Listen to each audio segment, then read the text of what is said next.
나란히 가지 않아도 우리는 하나. 세상은 힘들게 해도 우리는 조합원. 우리는 하나.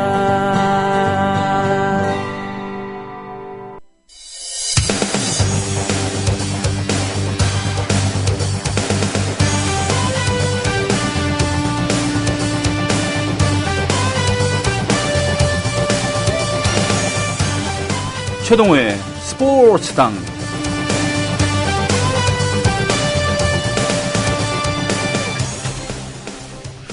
월요일은 주요 시합이 모두 끝난, 일요일까지 모두 주요 시합들이 끝나는 그런 날입니다. 그래서 월요일에 스포츠 이야기로 열곤 하는데 결코 활기찰 수 없는, 월요일은 월요일에 다른 월요일과 무척 다른 그런 분위기 속에서 스포츠 평론가 최동호 씨께서 오셨습니다. 예. 뭔가 좀 오늘 할 얘기에 설레하는 그런 표정으로 항상 오시고 그랬는데 오늘은 무겁게 그지없습니다. 얼굴 표정이. 예. 그쵸. 좀 의욕이 좀 없죠. 그쵸? 의욕이 없고 좀 우울합니다, 사실은. 하지만 말이죠. 그럼에도 불구하고 일상은 지속되어야 된다. 예. 사실 자숙해야 될 사람들은 일반 국민들이 아니라 자숙해야 되고 냉정을 되찾아야 할 사람들은 당국자들입니다. 그리고 정치인들이죠. 그리고 해상 안전을 책임지고 있는 해경과 또 해운 회사들이라고 생각합니다. 우리 국민들은 어떻게 보면 너무 착해서 우리끼리, 네, 어떻게 보면 직접 책임이 없는 우리끼리 서로 자책하고 미안하다 그러고 울고 발을 동동 구르고 있습니다. 그러지 말자는 게 아니라 그럼에도 불구하고 일상은 지속되어야 된다는 그런 것이죠. 그런 의미에서 최동호 씨와 함께 스포츠당 오늘 진행을 계속하겠습니다. 오늘 김일 선수에 대해서 얘기를 입기로 했었죠? 그렇습니다. 지난 시간에 우리가 이제 이 스포츠사 얘기를 해오면서 이제 70년대 얘기로 들어갔죠? 예. 근데 이 70년대 얘기하면서 특징적으로 그래도 이제 경제 개발의 성과가 조금씩 나오고 고도 경제 개발에 들어가게 되면서 이 종목이 조금 다변화가 됐다라는 말씀을 드렸어요. 대표적으로 수영에서도 성과가 있었고 육상도 있었었고 구기 종목에서도 탁구가 세계 선수권대회에서 구기 종목 사상 최초로 이예리사 정현숙을 앞선 여자 탁구가 금메달을 따냈다라고 말씀을 드렸어요. 그러면서 우리가 이 스포츠를 항상 우리 사회와 떼어내서 별개로 살펴볼 수가 없거든요. 이 스포츠가 우리 사회를 가장 잘 나타내는 하나의 스펙트럼이 될 수도 있습니다. 근데 70년대 우리 사회의 분위기를 잘 알아야지 되겠죠. 그렇죠? 경제적으로는 조금 자신감이 좀 붙기 시작했죠. 그렇죠. 70년대에서부터 이 사회 인프라 시설이 갖춰지기 시작했습니다. 그래서 70년에 이 경부고속도로도 생기고요. 그렇죠. 그리고 발전소도 생기고 금산에 위성 지구국도 생기기 시작하면서 지구촌이라는 걸 좀 느끼기도 하고 또 전국이 일일 생활권이다라는 말이 등장하기 시면서 뭔가 좀 희망이 우리가 들뜨기 시작했던 시기였었죠. 그렇죠. 경제개발 5개년 계획 3차로 들어가면서 그때까지 생활필수품 경공업 위주로 했던 것을 이제는 중공업, 중화공업으로 하고 그러면서 뭔가 산업도 근대화를 이렇게. 근데 굉장히 바빴죠. 우리가. 바빴어요. 그러니까 미덕이라는 게 그때 이제 굉장히 강조됐던 우리의 정신 세계를 지배했던 이 철학적인 어떤 위계 중에 하나가 멸사봉공이니 나라가 있고 내가 있고 총력 안보니 이런 거 이렇게 이 단체 총력 이런 거 통일 이런 것들을 강조하기 시작했던 거였었죠. 근데 심리적으로 쫓기게 되잖아요. 거기다가 이 정치적으로도 굉장히 어두운 시기였었죠. 유신독재가 이제 시작이 되면서 정치적으로 탄압받고 오로지 이 군사정부가 설정했던 목표에 우리 모두가 하나같이 달려가야지 되는 이런 시기였었다 이 얘기했었죠. 그래서 저희 아버지 세대가 한창 일하실 때라고 생각이 드는데 아침에 새벽에 별 보고 나가서 저녁에 달 보고 퇴근하고 개인 생활을 희생하면서 가족을 위해서 국가를 위해서 민족을 위해서 일하는 것이 우리가 가야 할 길이다라는 생각에 뭐 개개인의 생각이 실제로 그랬는지는 모르겠지만 우리 사회 전체가 그런 분위기로 막 이렇게 몰려갔던 때였었습니다. 그렇습니다. 예. 그러니까 얼마나 심리로 쫓길까요? 네. 그래서 국민들이 아직 우리가 이제 발전하지 못했기 때문에 별다른 즐길 거리 놀이문화가 없었다. 네. 그래서 그토록 열광했던 것이다. 무엇에? 가끔가다 벌어지는 한일 축구전. 예. 아시아권의 메르다컵의 축구. 메르데카 또는 예. 킹스컵. 예. 예. 그래서 지금은 우리가 뭐 세계 선수권 대회나 올림픽에서 금메달을 너무나 자주 보지만 네. 이따금씩 하늘의 별처럼이나 생각했던 세계 1등이라는 이 기쁜 소식이 터질 때마다 온 국민도 모자라서 일본에 있는 제1교포들까지도 열광을 했다. 그렇습니다. 이 얘기죠. 그런데 물론 이제 그때는 이제 박정희 정권 시대에는 의도적으로 스포츠의 효용, 정치적인 효용 가치를 충분히 활용을 하고 이용을 하려고 했었었죠. 네. 그래서 뭐 축구라든지 정책적으로 이렇게 지원을 했던 종목이 있었었는데 이것은 이제 국위선양이라는 목적에서 지원하고 육성했던 성격이 컸었거든요. 네. 근데 국민들에게 엔터테인먼트라는 측면, 네. 너무 전문 용어로 빡세게 네. 돌아가니까 네. 그래도 우리 국민들이 좀 가끔가다 이 스트레스를 해소하고 하나로 좀 묻고 열광할 수 있는 뭔가는 좀 만들어줘야 되는 게 아닌가라는 네. 생각에서 정책적으로 지원했던 것이 바로 프로 레슬링이었다. 이 얘기였었죠. 그렇죠.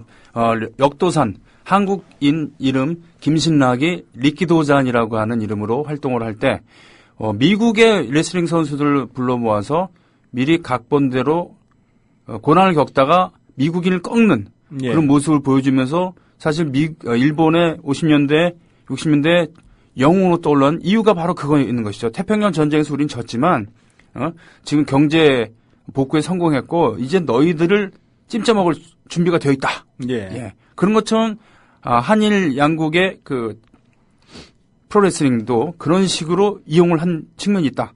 그렇죠. 하지만 김일 선수 일본명 오오키 킨타로 상은 바로 리키도잔의 제자였고 안토니 이노키와 오랫동안 한방 생활을 했었던 그런 그 사형사제 관계 아니었겠습니까? 예. 한 식구였었죠. 한 식구였어요. 예. 어차피 그렇게 보게 되면 다 짜고 치는 고수들이었었네요. 어느 정도는.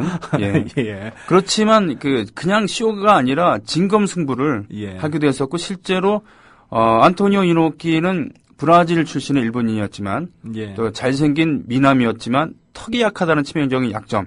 길었죠. 예. 그리고 이제 이러저런 기술을 연마하는데 리키도잔이 김일 선수한테는 너는 주특기가 없으니 넌 머리를 써야 되겠다. 그래서 예. 툭 하면 골프채로 바로 오오키 킨타로의 이마를 내리쳐서 그렇게 단련을 시켰다고 하는 예. 얘기가 있죠. 예. 이제 그런 배경이 있는데 네. 레슬러들을 모아가지고 그냥 무대에 올려서 레슬링을 해라. 네. 라고 해서 우리 국민이 그렇게 열광하지는 않았을 것 같아요. 네. 그러니까 어느 정도였었냐면은 그때 뭐 텔레비전 수상기도 많이 보급되지 않았던 시절이 있었는데 네. 하여튼 레슬링만 열린다고 한다면 온 국민이 다 레슬링 지켜봤던 예. 거리가 잠잠해졌던 이런 정도의 인기를 받았었거든요. 까만 예. 흑백 시절에 까만 팬티를 입은 예. 김일 선수 그리고 아주 타이트한 타이즈라고 하나요? 팬츠를 입은 그 예. 천규덕 선수의 천규덕. 모습. 네. 근데 왜 그런 선수들이 있어가지고 프로레슬링이 성공할 수 있었었느냐? 네. 첫 번째는 자생적으로 네.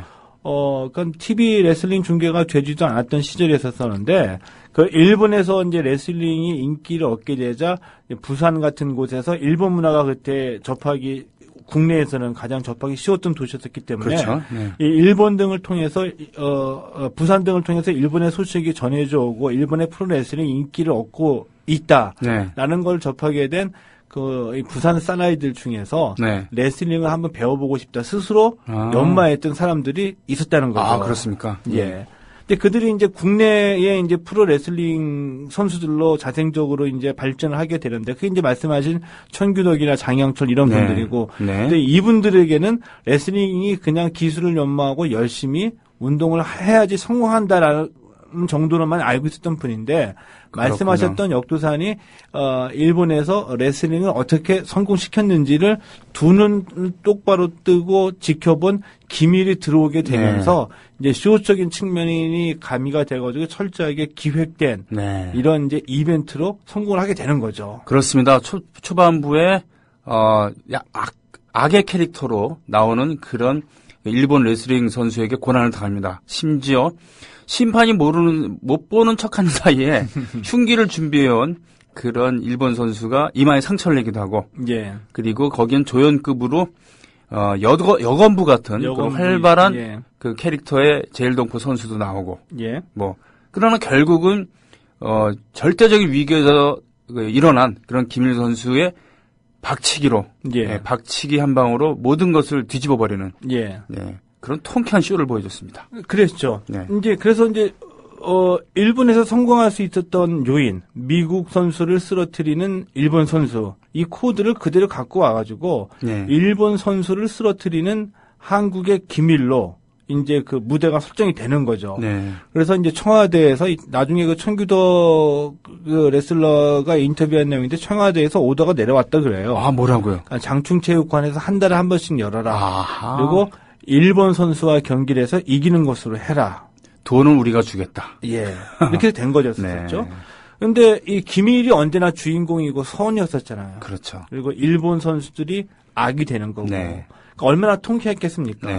근데 거기 이제 갈등이 생기기 시작합니다. 그러니까 기밀을 위시한 일본에서 온 제일격포 출신의 해외파 레슬러와 천규덕을 장영철을 중심으로 한 국내파 프로레슬러.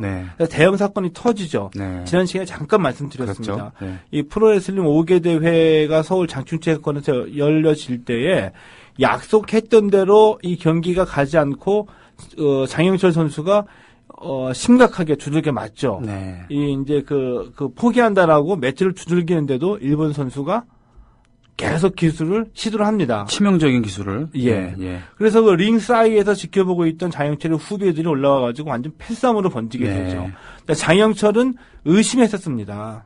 왜 그 일본 선수가 내가 그 매트를 치는데도 치명적으로 약속과 달리 이렇게 위험한 기술을 걸었느냐. 그 뒤에 기밀이 있다. 라고 오해를 했군요. 오해를 한 것이었죠. 그래서 이제 워낙 그 패스함이 크게 번져가지고, 경찰들이 출동해서 경찰서에 끌려가서 조사를 받는데 그 와중에 이제 이 장영철이 프로레슬링은 쇼다. 라는 얘기가 신문기사에 보도가 되면서 급전직하게 됩니다. 레슬링의 인기가. 그렇죠. 그래서 이제 후에 이 당수로 유명했던 천규덕 선생이 인터뷰한 내용 중에 다시 이제 그 레슬링의 인기를 부활시켜야 되잖아요. 그래서 무던히도 자기가 애를 썼다. 그래서 이벤트를 자기가 하려고 지금도 있죠. 그 마장동에 가면은 그 도축시장이 있죠. 소도 잡고 소도 팔고 유명하잖아요. 거기 가서 자기가 이 당수로 소를 내리쳐서 죽이겠다는 그 이벤트를 선전을 홍보를 막 하죠. 아, 여기 상당히 최배달스러운. 최배달도 이 소의 뿔을 없애버렸죠. 그래서 홍보가 대대적으로 됩니다. 홍보가 대대적으로 되는데 어느 날 남선에서 전화가 왔습니다. 중앙정보부에서. 천규덕을 부릅니다. 너 왜 이 소를 쓰러뜨리려고 하느냐. 아, 그렇구나. 소가 공화당을 상징하고 있었군요. 그렇죠. 그래서 천규덕은 순진하게 자신의 생각을 이 레슬링의 인기를 부활시키기 위해서 이벤트를 연 거다. 하필이면 왜 소냐, 소가 뭔 줄 아냐. 그때 박정희 정권의 그 집권당했던 민주공화당의 상징이 소였었거든요. 그렇습니다. 의심스러워했던 것이었었죠. 지금 보면 코미디인데, 그래서 쇼부가 났습니다. 전문 용어로 쇼부인데, 결정이 됐죠. 어떻게 됐냐면은, 그 사냥을 듣고 보니 그럴만도 하잖아요. 그래서 이제 레슬링의 인기를 부활시키고 이해한다. 그런데 너 몇 번에 쳐가지고 쓰러뜨릴 생각이 있었냐? 한 5번 정도 칠 생각이었습니다. 라고 하니까. 5번에 쳐서 쓰러지면 이 민주공화당을 상징하는 소가 너무 힘이 없어 보니까 한 20번 쳐라. 근데 20번 쳐서 쓰러뜨리겠습니다. 그래가지고 20번 정도 쳐가지고 소를 쓰러뜨렸다고 합니다. 이런 일이 있었군요. 실은 그 당시 인기는 대단했었어요. 왜냐하면 저는 그때 73년 4년도에 용인 면에 살고 있었어요. 지금 용인시가 됐지만. 용인면? 네. 용인면 어디? 김양장리. 김양장리가 어디죠? 그러니까 뭐냐면 지금은 용인시 김양장동이 돼 있어요. 그리고 그러니까 제가 거기서 아니요. 아버지 근무지가 쪽에서 거기서 이사 오고 좀 있다가 용인읍으로 승격이 됐고요. 김양장리, 용인읍. 우리 있을 땐 용인군 용인면 김양장리였어요. 예, 거기가 용인의 중심인데 거기 있을 때 제가 용인국민학교 출신이거든요. 예. 일제시대 초기에 지어졌던 그런 교사가 있었고, 네, 거기서 1, 2학년을 보냈는데 그 용인국민학교 운동장에 바로 프로레슬링이 자주 열렸어요. 아직도 기억나는 여자 선수 이름이 기억납니다. 하도 여자 선수도 그때 예, 아주 신기한 이름이었고 기억나는데 상당히 거구였었고요. 제갈 용순이었죠. 제갈 용순 선수도 등장하는 그런. 예. 거기에 이제 사람들 많이 몰리고 그랬으니까. 그러니까 거기는 면 소재지였어요. 시도 아니고 그 시골에도 프로레슬링 경기가 열릴 만큼 그만큼 인기가 있었다는 겁니다. 그랬죠. 예. 근데 지금 분들은 약간 이해가 안 되실 텐데 실제로 면 단위의 시골 초등학교에서도 이 특설링을 설치해가지고 경기를 하고 했었었는데 왜 그랬었냐면은 네. 그때 우리 이제 인프라가 적으니까 뭐 극장이나 영화관이나 이 엔터테인먼트 시설이 전국 제대로 갖춰져 있었던 게 아니었었죠. 네네. 그래서 이 경기도 직접 선수들이 가가지고 시골에 가서 열기도 하고 네. 그 대표적인 것들이 이 프로레슬링의 인기를 얻었을 땐 프로레슬링도 그랬고 예전부터 있었던 뭐 동춘 공마단이라고 하나요? 이 서커스단. 동춘 서커스단. 서커스단들이 이제 돌면서 했던 게 유일한 공연했던 게 유일한 엔터테인먼트였었고 또 마술사들이 조합을 이뤄가지고 이 시골마다 돌면서 공연을 하기도 했었었죠. 아직 영화 인기가 사라지지 않았고 TV는 새로운 강자로 떠오르고 있으면서 다른 장르들을 다른 엔터테인 오락거리를 위협하고 있었습니다만 완벽하게 제압한 건 아니었을 이 상태에 그렇죠. 바로 프로레슬링이 전성기가 있었던 것이죠. 예. 그렇죠? 네. 근데 이 한국 프로레슬링을 대표하는 선수는 누가 뭐래도 김일이었습니다. 선수였었죠. 네. 고흥 출신이고 예. 밀항을 해서 갖은 악정고투 끝에 역도산에게 갑니다. 예. 역도산에게 레슬링을 배우고 싶어서 밀항을 한 거였죠. 네. 그래서 이 1929년에 전라도 고흥에서 출생을 하셨는데 이제 고흥에 가면은 이 김일 체육관 그리고 기념관이 설립돼 있거든요. 네네. 근데 원래는 뭐 대부분의 우리 운동 선수들이 그 당시에 그랬던 것처럼 김일 선수도 대부분의 격투기 출신들은 원래 씨름판의 씨름꾼이었었거든요. 그렇죠. 사실은 역도산도 스모 출신이었습니다. 예. 그래서 이 전라도 일대를 씨름판을 평정했던 유명한 씨름꾼이었었는데 그래서 그 이전에 우리가 이 프로복싱 세계 챔피언 김기수 얘기를 할 때에도 원래 김기수가 중학생까지 난다긴다는 그 씨름꾼이었었다. 네. 이 전라도 지역의 그 씨름 대회에서 그 당시 최고로 전성기를 구가하던 김일과도 몇 번 조고했던 적이 있었다라고 이제 말씀을 드렸었거든요. 예. 씨름판을 휘젓고 다니면서 이제 농사도 짓고 결혼도 하고 나름대로 안정된 생활을 하던 김일에게 운명처럼 오늘날 여수에서 일본 잡지 속에 이제 역도산 얘기가 크게 성공한. 그 당시 이제 일본에서는 부인하고 한국인이라는 걸 부인하고 또 본인도 부인했기 때문에 확인되지 않은 사실이 있었잖아. 많은 이제 소문과 루머로 한국인이라고 알려진 뭐 이렇게 막 소개가 될 수밖에 없었잖아요. 그래서 그렇게 유명한 역도산이 한국인 출신이라는 거를 여수에서 접하게 된 일본 잡지를 보고 알게 되는 거죠. 그런데 바람이 불었습니다.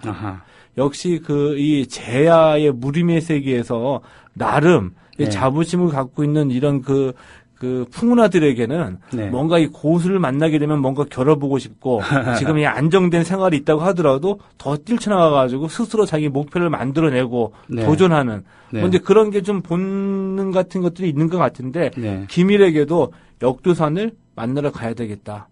라는 이제 바람이 부른 거였었죠. 그렇군요.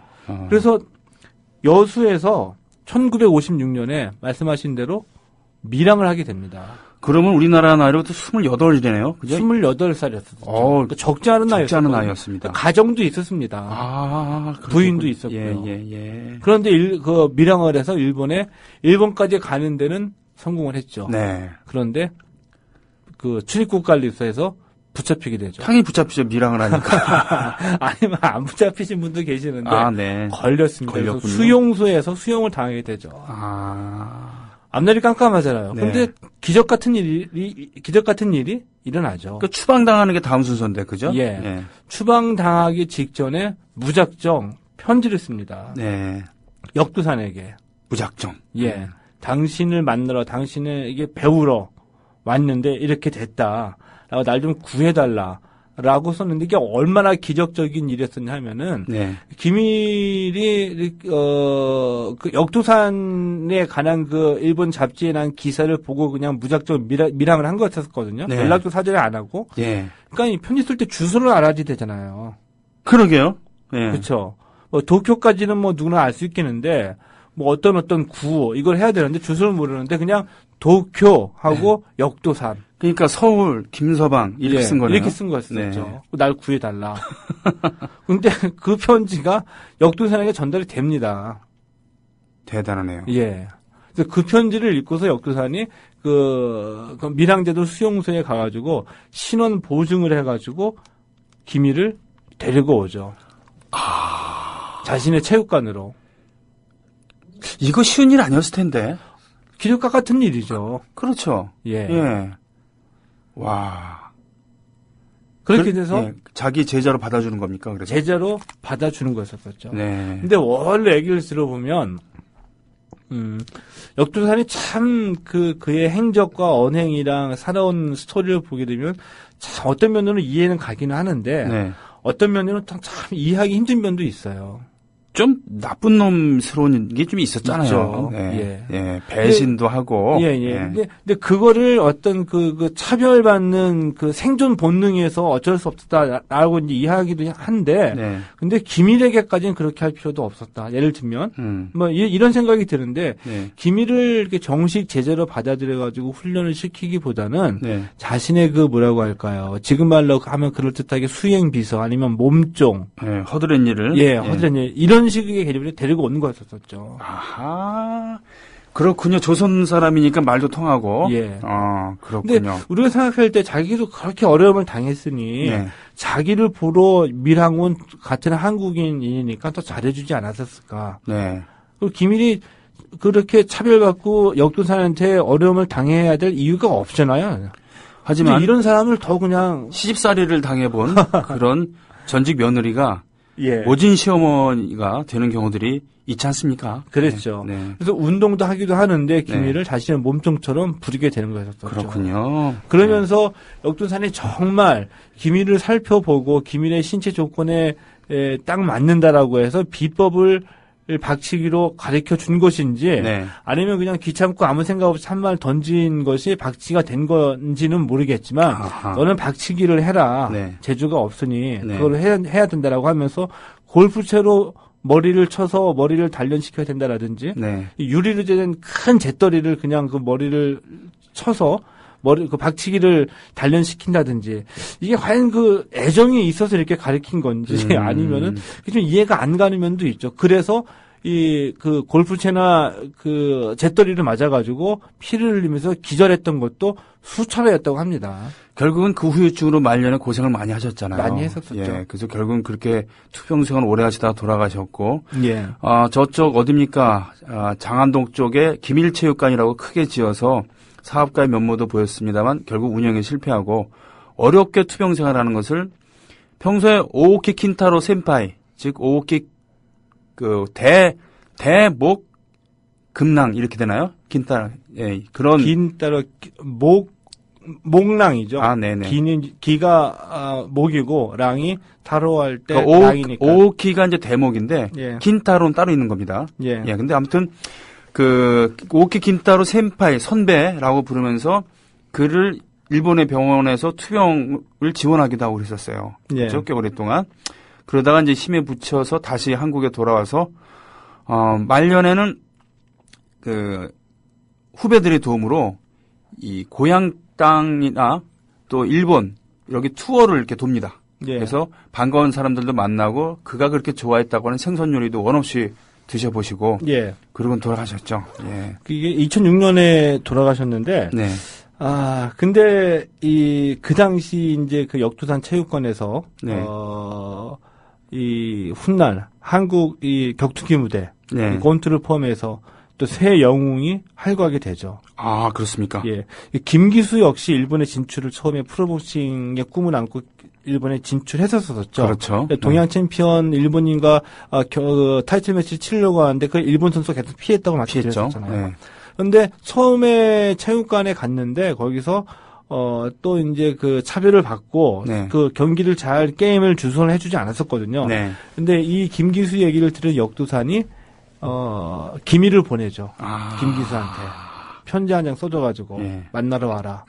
그래서 이 기밀이 김기수를 데리고 역두산 체육관에 와서 소개를 시켜주게 됩니다. 그래서 그렇군요. 거기서 이제 훈련을 하게 되면서 도전하게 되는 것이었었죠. 그런 경우도 있고, 예, 실은 장훈 선수도 하리모토 장훈. 예, 하리모토 이사오라는 이름으로 했습니다만 장훈 선수도 역도산의 배려로 역도산 체육관에서 운동을 하기도 하고 그리고 같이 회식을 하기도 하고 예. 사실은 자기가 한국인이라는 사실을 대놓고 얘기를 하지는 않았습니다만 알게 모르게 그런 동포를 하고 배려하는 부분도 있지 않았고 네. 또한 그 오사카의 동성회라고 하는 그런 야쿠자 조직이 있습니다. 거기는 두목인제 조선인 출신이었는데 예. 그 조선인 주먹이 있는 그 동성애와 긴밀한 그런 관계를 맺으면서 사실 하리모토 이사오 장훈 선수도 그렇고 오키 긴타로 김인 선수도 그렇고 여쿠소 선수도 그렇고 알게 모르게 도움을 받기도 하고 그렇다는 뒷얘기도 있죠. 예, 그랬죠.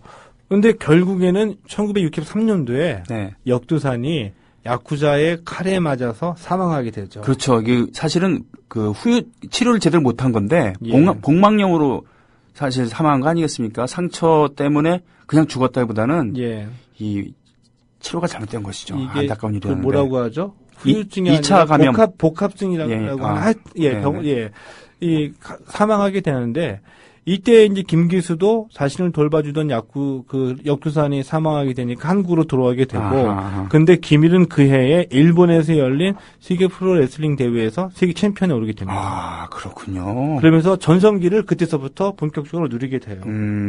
그러다가 이 기밀이 알려지고 한국에서도 이제 자생적인 프로레슬링들이 생기고 정권 차원에서도 레슬링이 이벤트 국민에게 좀 엔터테인먼트를 선사해 주자라고 하는 얘기가 나오게 되면서 밀항한 지 10년 만입니다. 1965년에 한국에 돌아오게 되죠. 그렇군요. 근데 기밀이 먼저 돌아오겠다고 할 수는 없었어요. 왜냐하면 밀항이니까 여건도 없고 범법자이기 때문에 한국에 가게 되면 처벌을 받게 되잖아요. 게다가 국내 기반도 없고요. 예. 그죠. 근데 그것을 박정희가 그러니까 레슬링을 국민에게 그 즐거움을 주겠다라는 생각에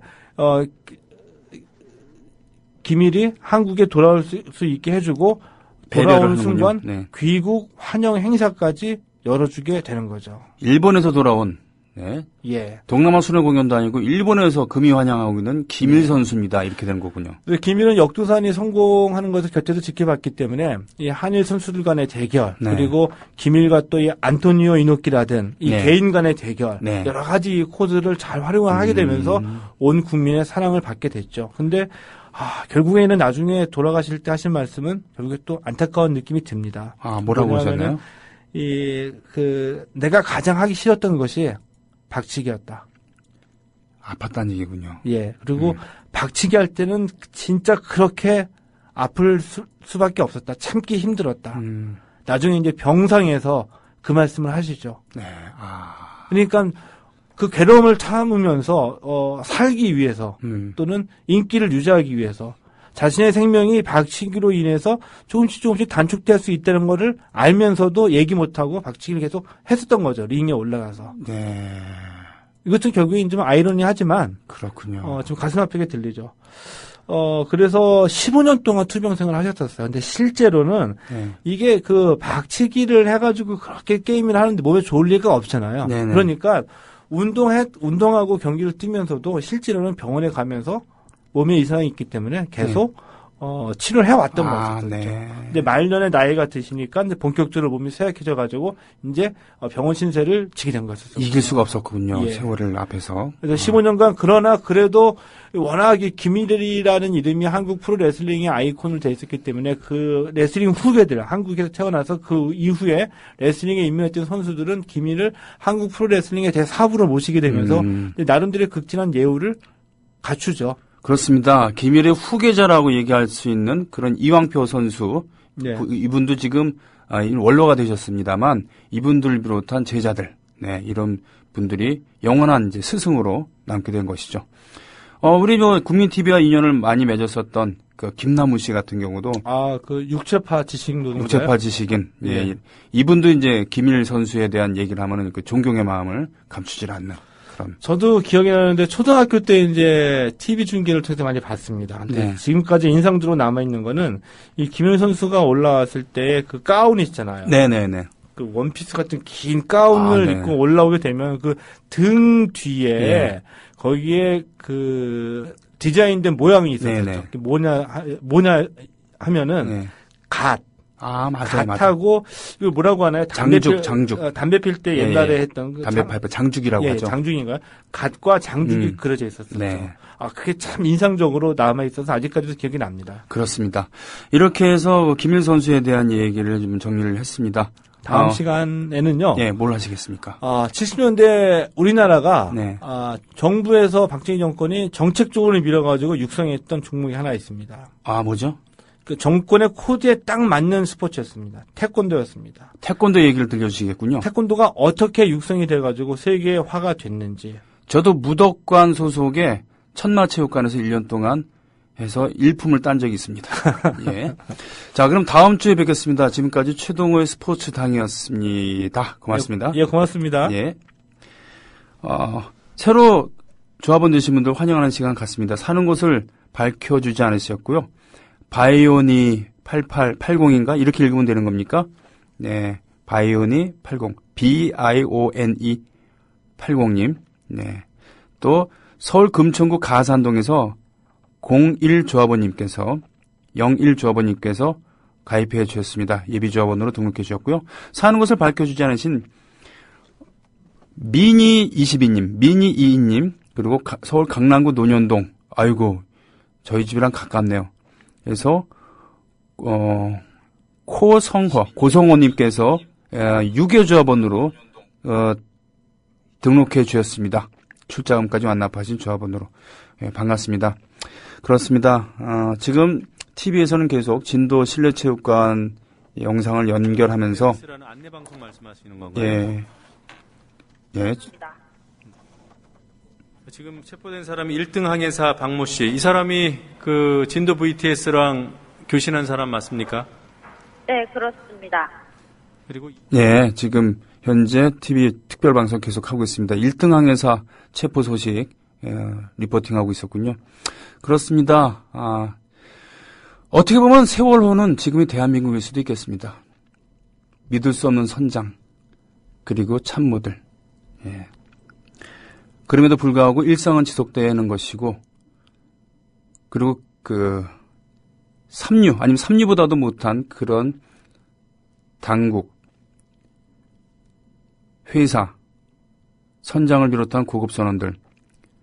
그럼에도 희망의 끈을 놓지 말아야 되는 것은 어차피 우리가 살고 있다는 이유, 그리고 그 와중에 피어난 숭고한 인간의 승객 담당을 했었던, 승객사를 돌면서 서비스를 했었던 그런 사무장, 그리고